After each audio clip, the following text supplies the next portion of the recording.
ما يبقاش اسمه سحور من غير فول. وبعد ما تجربوا الفول بالطريقه اللي انا هقول لكم عليها دي مش هتبطلوا تاكلوه كده ابدا. هاي انا حبيبه هكون معاكم في مطبخ الف طبخه وطبخه طول شهر رمضان. تعالوا بقى نعمل فول اسكندراني يحلي السفره بتاعه السحور. في طاسه سخنه احط معلقتين زبده، وزي ما احنا شايفين اول ما تسيح كده هنزل عليها بمعلقه بصل مفروم، واول ما اشم ريحه البصل الحلوه دي هنزل عليها بشويه فلفل حامين، واول ما البصله تصفر ننزل على طول بالطماطم. بعد ما نفضل نقلب فيها كده 5 دقايق ننزل عليها بقى بالفول ونقلب فيهم بقى بالراحه. في الخطوه دي لو حابين تهرسوا الفول اهرسوه، مش عايزينه يفضل كده حب زي ما هو براحتكم، بس انا بحبه مهروس فههرسه كده. دلوقتي بقى نحط التحابيش اللي هتظبط طعم الفول. شويه ملح، ما تزودوش في الملح عشان ما يبقاش مالح تدوا عليا تاني يوم.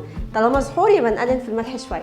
اللي هيديله الطعم الخطير الكمون، لا ده زود ما يهمكش فيه. وحاجه بسيطه خالص فلفل اسود، ونديله اخر تقليبه ونسيبه بقى كده 5 دقايق لحد ما يعمل بابلز. ساعتها نعرف ان هو استوى ونطفي عليه.